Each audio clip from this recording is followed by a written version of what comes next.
Поштовани гледачи, морам на почеток да признам дека јас не сум експерт за аграрна политика, уште помалку за поледелство.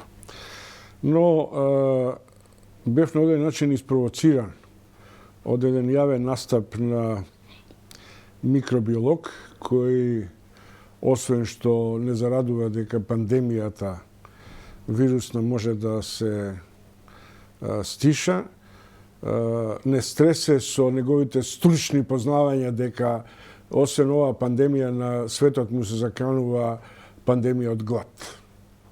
И тоа би била една шокантна изјава која од јавна личност која презентира тоа пред телевизиски аудиториум создава адреналинска атмосфера дека сега сме во катастрофална и неизбежна ситуација. Се разбира, состојбата со војната во Украина и нападите на Русија ги прави овие две големи европски житници во догледно време неупотребливи за задоволување на европскиот пазар со жито, пченка, јачмен и така натаму. Еве, например, прочитав светската понуда 19 на 100 од светската понуда на јачмен, 14 од пченица и 4 од пченка практично се житните култури кои се базирани околу Русија и Украина. Ако се имало предвид дека оваа криза веројатно ќе потрае, сосема е известно дека ќе треба да бидеме радосни ако тамо се собере минимум род, но од ФАО и тоа генералниот директор предупредува не на фаталистички сознанија, туку на сериозно прегрупирање на концепциите за производство на храна и начинот на адаптација на аграрот и на светската економија. Дали воопшто на Македонија се заканува глад? Дали нам ни се заканува недостиг на пченица, пченка, јачмен, ориз и така натаму до степен да не можеме да се прехраниме? Кој друг како не професор Дане Бошев, познат експерт од Земјоделскиот факултет, експерт за преработка на житни производи. Професоре Бошев, на почеток, колку политичка провокација, ако не е тоа блиску до вашата основна научна дејност. Нам кога зборам за Македонија, се заканува глад? Господине Чомовски, благодарам што ме повикавте во вашата емисија. Одговорот веднаш ќе го кажам, во Македонија никој не умрел од глад. Тоа е мој став. Апропо актуелната ситуација, точно е дека треба да бидеме внимателни, поготово со основните производи, пченицата пред се, источната храна, но сериозна е состојбата, но не е драматична. Дали тоа значи, како што предупредува и директорот на ФАО, Чу Донг Ю, дека сега сите економии треба да извршат на одреден начин пресондирање на погледите околу обезбедувањето на овие витални земјоделски производи на светските берзи, дотолку повеќе што сега има практично пресија да се обезбеди по секоја цена. Ако ние се свртиме кон домашните ресурси, како тоа да го обезбедиме во услови кога, како ми рековте дека ние 100.000 тони увезуваме пченица и пченични производи. Можеме ли тоа да го компензираме, во кое време и со какви агротехнички и макроекономски мерки тоа може да се направи? Да, вака, видите, мојот став од секогаш бил дека ние пред се треба да обезбедиме од сопствени извори наше производство, секако дел и од увозот. Во однос на пченицата, која што е моја субспецијалност, годишните потреби за нашата држава се отприлика околу 330.000 тони. Во последните години производството зависно од годината, колку хектари се посејани и каква е годината, дали е поволна во однос на агроклиматските услови, производството се движи меѓу 230 до 330.000 тони. Но целокупната пченица не се искористува за човечка употреба, туку дел, поготово малите фармери, ја користат и за својата стока, значи за домашното производство. Од тие причини, просечно со години наназад, ние увезуваме околу 180 до 100.000 тона пченица и околу, зависно од годината, околу 40 до 50.000 тони брашно. Тие се тие Кои се потреби. дестинациите од кои најчесто увезуваме? Најчесто е тука пред се Србија, дел од Унгарија, во последно време нешто има малку од Хрватска и Бугарија. Тоа е главно. Пред се Србија тука би ја кажал, бидејќи они имаат отприлика годишно некаде 500 до 600 илјади хектари, што е Колку имаат вишок пченица што го пласираат на берзите? Најмалку 2,5 милиони. Да. Значи имаат они доволно, ние увезуваме од нив. Според моите информации, сега за сега имаме одредени резерви, кои што се движат со години наназад исто. Обично, од поранешните искуства сум запамтил дека треба да имаме, како што треба да имаме девизни резерви 3 до 4 месеци, дека иста состојба или паралела е толку сушност треба да имаме и стокови резерви, особено овие витални производи. На тој план, бидејќи ние сега сме во некаква поствоена психоза, имаме толку резерви, дали се тие обновливи, како се обновуваат? Секоја година се обновуваат. Сега за сега имаме, точно не знам колку, податокот, но сигурно имаме за месец до два.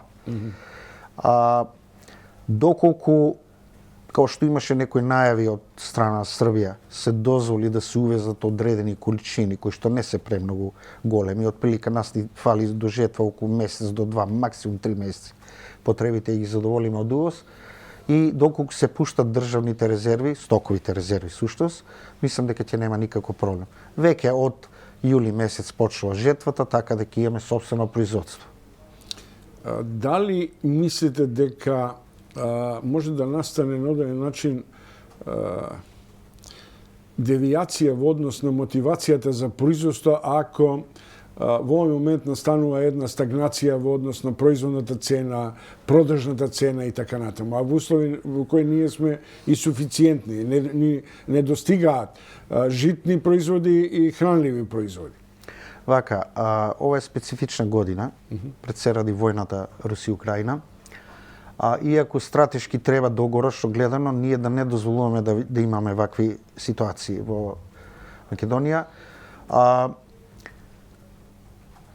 Години наназад имало кога се произведували пченици на 100.000 хектари, па и повеќе.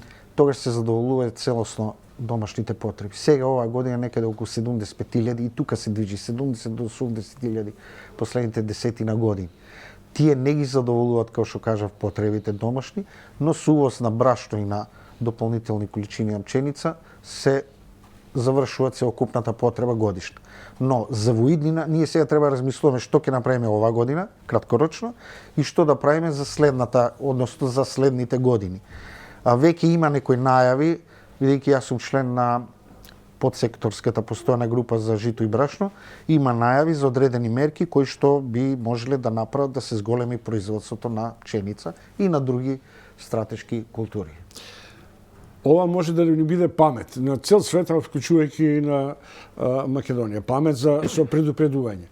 Вас ве прашувам, професоре Дане Бошев, дали ние, со оглед на тоа дека владата усвојува стратегија за развој у наредни 20 години, неопходно ни е, дали сме го перципирали овој кризен елемент во Европа за промена вкупно на полиделската политика во воредни околности?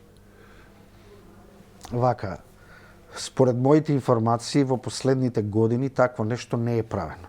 Јас како студент имавме ОНО и ОС за предмет на кој што учевме производство на култури во кризни услови. Значи предпоставки се правеше симулации што доколку дојде до вакви ситуации во околината кај што зависиме пошироко, глобално во светски рамки или не дај Боже кај нас. Сега такви стратегии, колку што имам информации, не се прават. Но секако треба да се прават. Пострашното е, знаете што? Има одредени структури кои што предпочитаат, нас не ни треба пченица, ние немаме убава пченица, немаме квалитетна. Заошто обстојуваат такви? Апсолутно, апсолутно ги има и тоа во на клучни некои позиции во министерството. Значи, пред се ние мора да обезбедиме некој минимум за собствените потреби. Имаме површина. Може би квалитетот не е секаде воедначен. Пример, не е исто пелагонија, овче поле, кочани, полок и така натаму.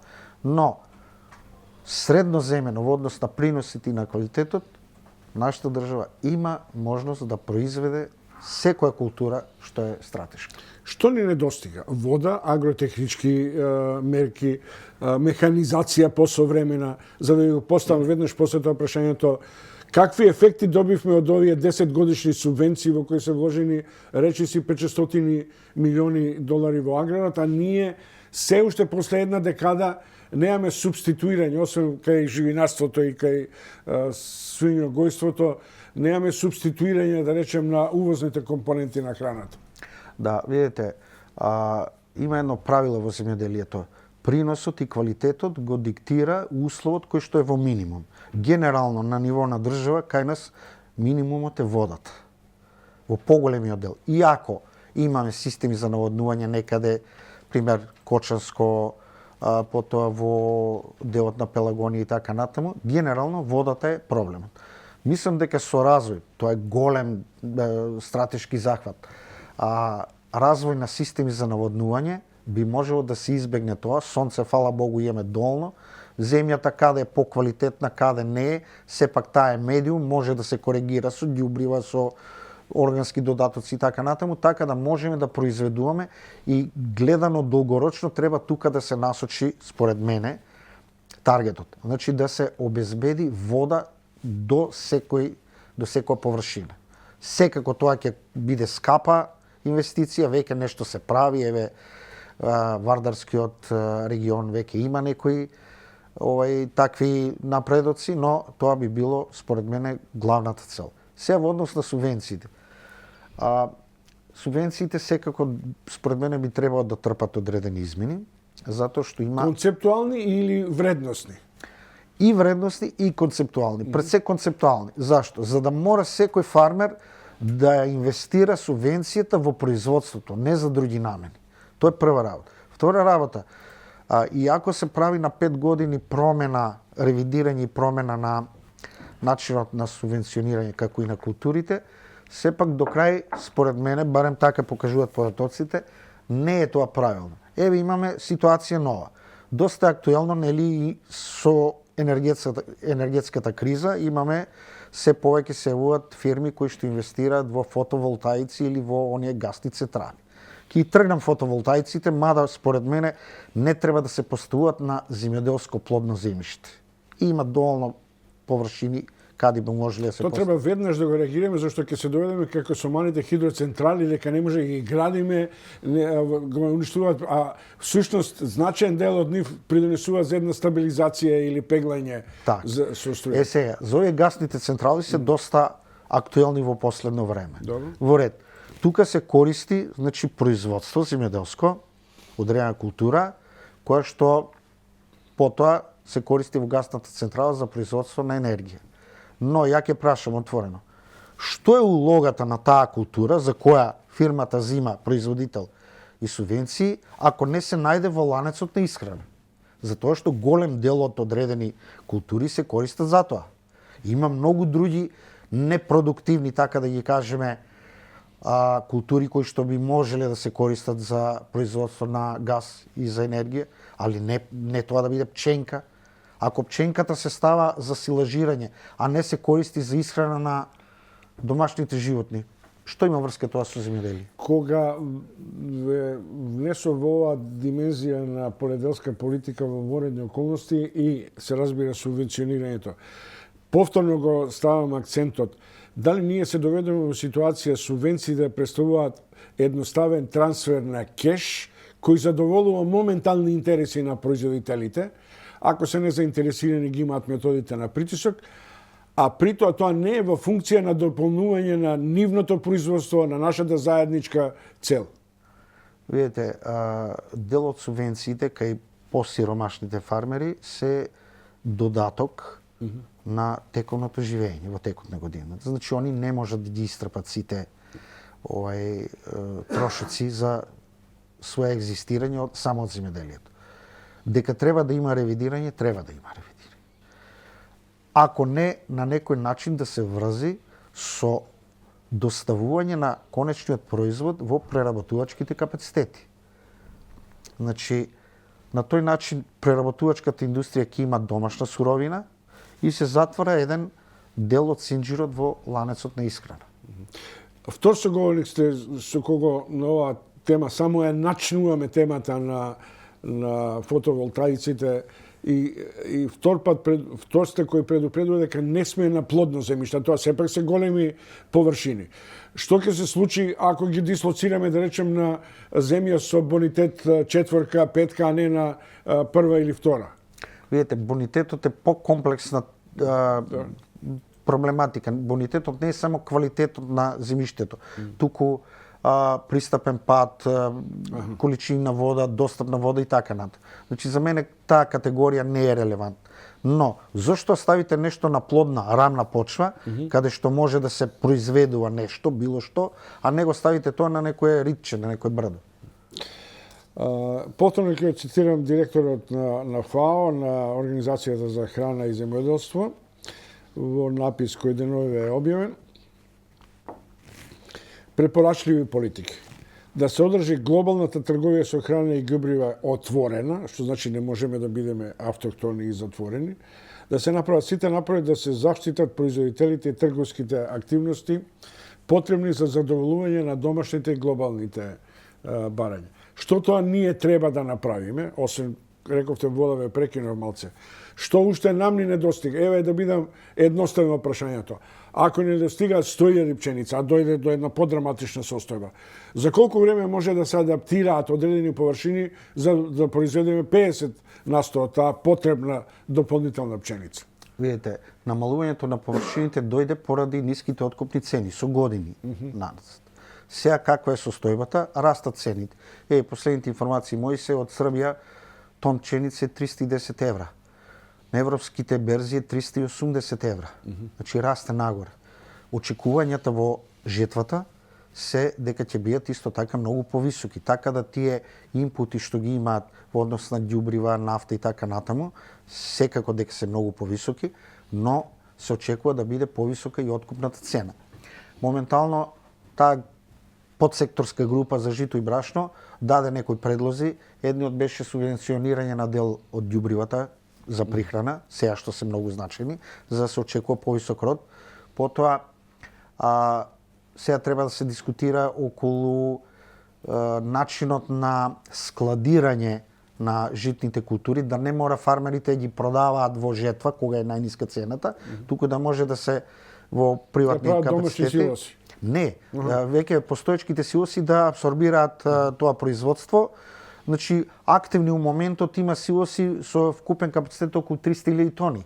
То не е малку. И неактивни околу 100.000 тони. Така да, наместо се продава во јули за, не знам, пониска цена, може таа цена покасно да порасне, да имат бенефит. Исто така, следната година очекувам дека ќе зголеми производството на пченицата како стратешка култура на повеќе површини и има некои идеи да се активираат сите нефункционални површини без разлика дали се во државна собственост или во приватна. Стигнавме до прашање кое е многу контроверзно. Професор Дане Бошев од Земјоделскиот факултет го прашувам.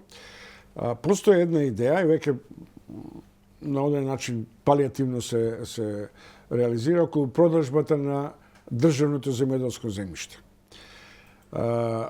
Има контроверзни искуства од земји кои почнаа па го стопираа тоа. Ние, како србите би рекле, грлам у јагоде, први сме се одма да продајаме, одма да видиме, без да извршиме окрупнување, проценка на нашите потенцијали и така натаму. Што е тоа мана, а што е предност во вакви услови кога имаме сепак неискористено земјоделско земјиште? Многу ми навела дека најмалку 200.000 од 2 и 3 бонитет, а при тоа да не се доведеме во ситуација разни светски багабонти да ни дојдат, да ги исперат парите да си отидат, а ние немаме аграрни производи.